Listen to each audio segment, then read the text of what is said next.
These days, when we talk about coaching centers, be it online or offline, the general trend is they are turning out to be machines to be churn out easy money. But not all coaching centers are the same. Today we'll talk about one such education providing platform, Aspire Academy, an online platform operating from Assam, whose aim is to provide quality and affordable education at the same time to address the learning differences among urban and rural students. Today we have with us CEO of Aspire Academy, Dr. Bhaskar Bora from London, who is a motivational speaker and author of The Second Chance in Life and Reflections from the Heart. He is himself an inspiration, being a medical doctor himself who, after being disabled from a spinal cord injury and a diagnosis of cancer, is now a disability campaigner, cancer warrior, and has many more feathers in his cap. So, welcome to Think Positively Healthy. Thank you. Thank you very much for the kind introduction. So, first, please tell us about the idea behind Aspire Academy. Okay. So basically, as you mentioned, so I'm also originally from Guwahati, from Assam, or as a proud Assamese, and because of work reasons and all, I had been settled in London for the last 20 years. So have been missing Assam, and it always felt like we need to give something back to our community, so back to the people of Assam. And I had been thinking different ways. So over the years, I've been doing things at a smaller rate, like some sort of philanthropy or sponsoring children's education and stuff like that. But uh, it dawned on me that if we have to give something, then the best thing we can give is education. You can always give a fish to a person, but if you can teach the person to fish, then they will fend for themselves for the rest of their lives. So that is how the whole idea of Aspire came about. So I discussed this with a couple of my friends, and the idea was to how to reach the maximum amount of children and to provide the high quality education at a very low price. As you mentioned, the coaching centers, or many of them, if not all, have become like conveyor belts and very commercialized, and many students are not able to afford the high fees that have been put through to them, and it has almost become impossible to get into colleges or engineering, medical, and all that without doing this coaching. So it's almost become an excess. So we thought of breaking the pattern, and the best thing I could think of was to provide online education, a platform for online education that would cater to all nook and corner of Assam to begin with, and then to the rest of the northeast of India. And we we managed to get some very good teachers. In my initially, I had a different partner who was a associate professor at Downtown University, but then he had to opt out for personal reasons. And then I got our mutual friend and colleague Mary Bora, who is an associate professor in English in Cotton College, to join this because he also believed in the movement. And we thought that we would just take the minimum price just for sustainability, and therefore we started off with just 499 rupees for the entire year for the course, and then some courses are for 999 rupees. So this is opposed to like 40,000, 45,000 charged by some other coaching centers. So that's how this whole idea came about. Okay. How you decided the name and how long the preparation took? Well, to achieve anything, the first thing you need to do is to dream, is to aspire for something, and you have to be really desperate in a way to achieve that. And in my own life, and from what had happened in the last 4 years, following on from my spinal cord injury and everything, I have learned from my own experiences that you need to desire, you need to believe in yourself, and you need to persevere, and all of these things can come down to one word, which is aspire or aspirations. And that's how the word aspire came about. And in terms of the preparation, we started off bouncing the ideas around about September. And we employed the first people by middle of September.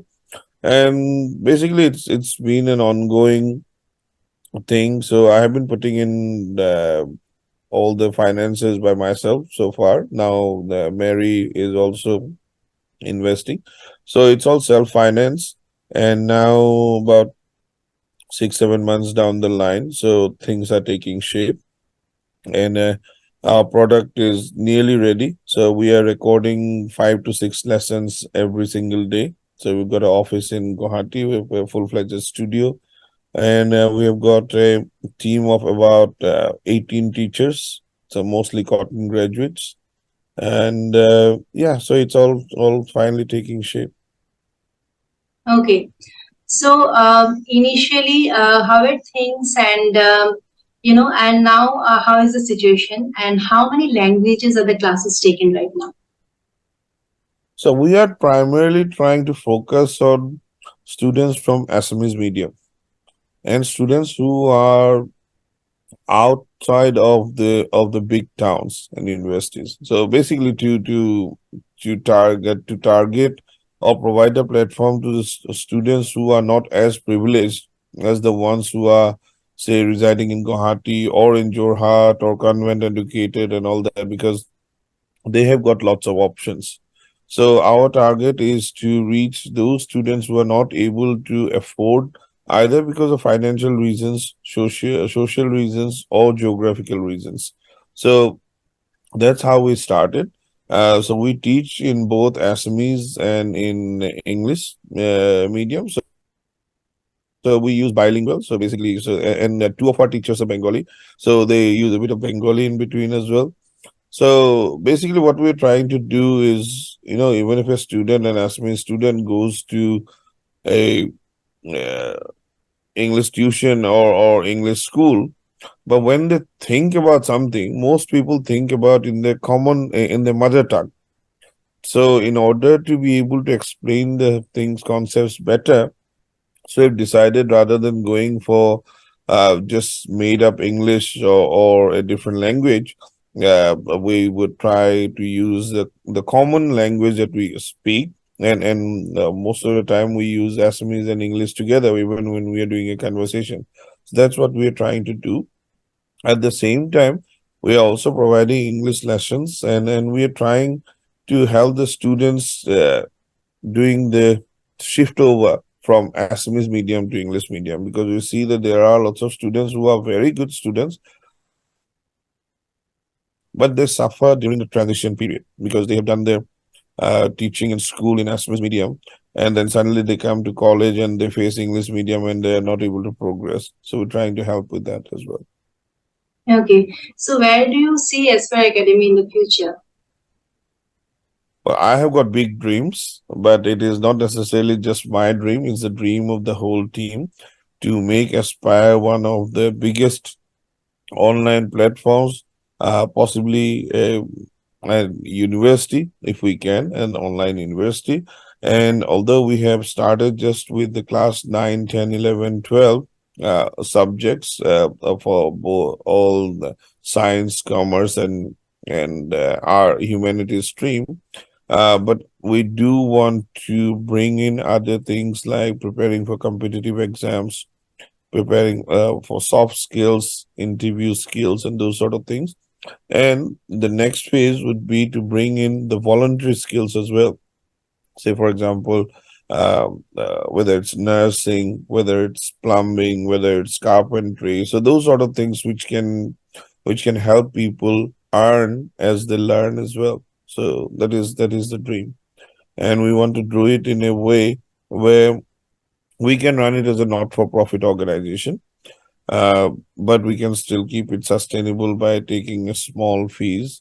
But the students or whoever becomes associated with Aspire, they they will believe in what we are doing, and they will become a part of it, and then they can genuinely earn a good livelihood out of it. Okay.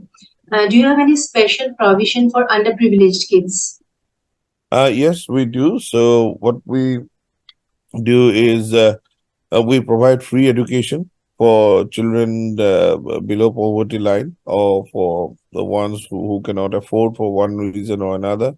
There are a few children who have provided half the fees. So, although it's, as I said, for the whole year for one subject for the whole syllabus, we are only taking 9.99. So that's less than 3 rupees a day. And I don't think there are many things that you can buy today at 3 rupees less for education. But even that is difficult for some children or some parents. So for some, we have reduced it to half. There are some others. In fact, there was only one day before yesterday we admitted for free because a batch of Cottonians who was sponsoring some children for their education. So not only we are not taking any fees and we're giving him physics, chemistry, maths, and biology tuition entirely for free, but we are providing him from Aspire, we are providing him 1,500 rupees per month for his subsistence. So that's what we are trying to do. Okay. So we would also love to listen to your journey in short, how you overcame your low phase and became an inspiration for many. Thank you. It has been difficult. There's been lots of ups and downs. So I came to UK nearly 20 years ago, and as a doctor, and then I did my post graduation. So I changed from surgery to general practice or family medicine, as we call it here. It's a specialty. And by grace of God, I was doing pretty well. I was running 5 polyclinics, and I was the first Assamese to start a restaurant in London, a restaurant and a cocktail bar.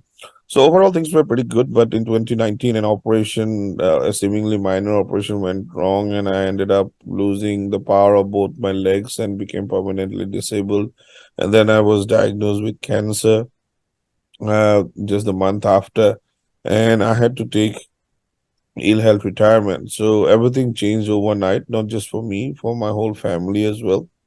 And as you'd expect, I did go through a very frustrating phase. In fact, to the point of even thinking of ending it all. But I've got two lovely little girls. So they are now 16 and 13. So at that time, so it's 4 years now. So they were even smaller. So I realized that I could not take the easy way out. So I had to keep on fighting.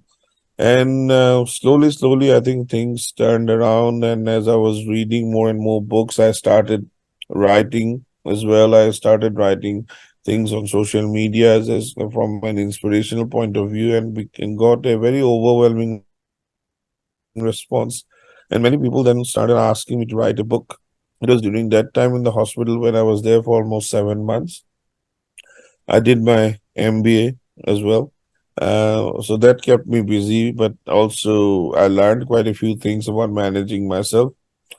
And so I started writing, and what I thought would be an impossible task of writing a book was actually quite a cathartic experience because I was writing about my own journey, and it was almost like holding the baton on behalf of other people. I felt that I had a responsibility to raise awareness about disability, how to live with disability, how things can change if somebody becomes disabled overnight.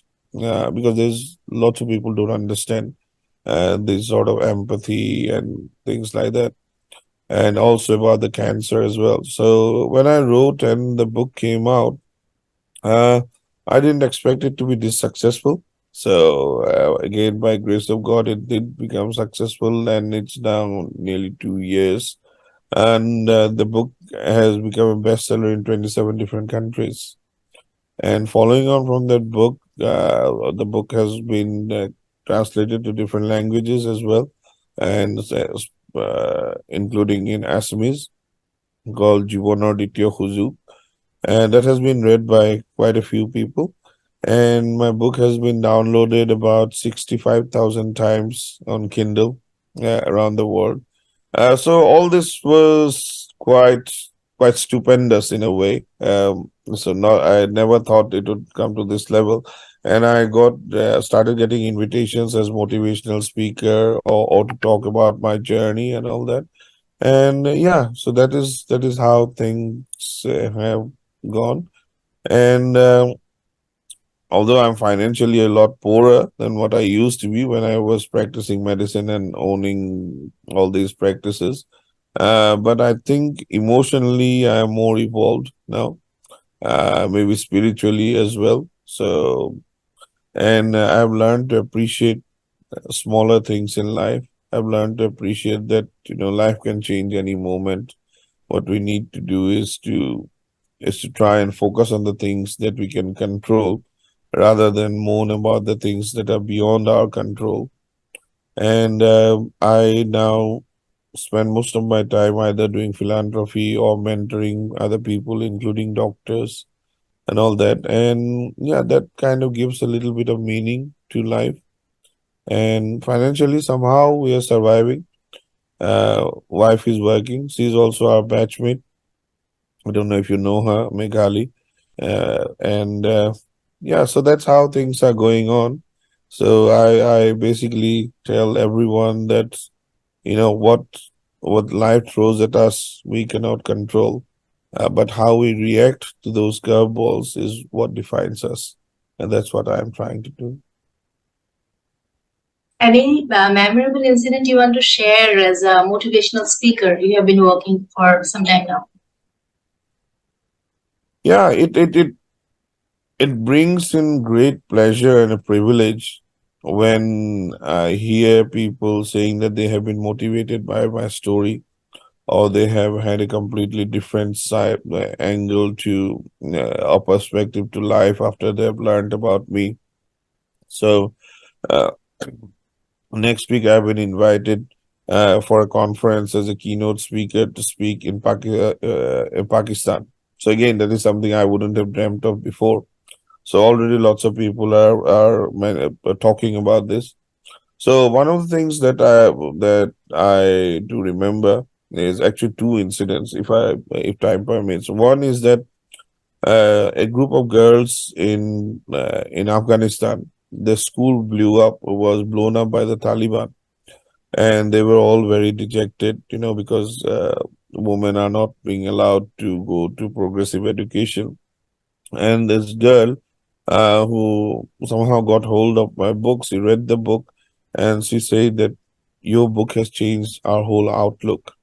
So we were all feeling very depressed what to do, but the book has made me realize that there is more to life than just the regular day-to-day things.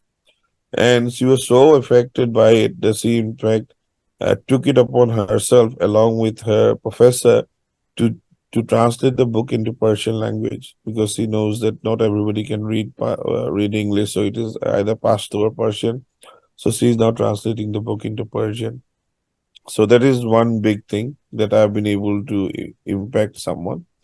The second one was, there was I was just coming back from India for where I'd gone for treatment, and as I landed in Heathrow, and just like everybody else, I turned my mobile on, and there were lots of messages and stuff. And there was one message on Facebook Messenger from a lady doctor. So it was a white girl who said that, I just took part in the London Marathon, which is a big event, and also just when there were about 3 miles to go, I just wanted to give up. I had had enough.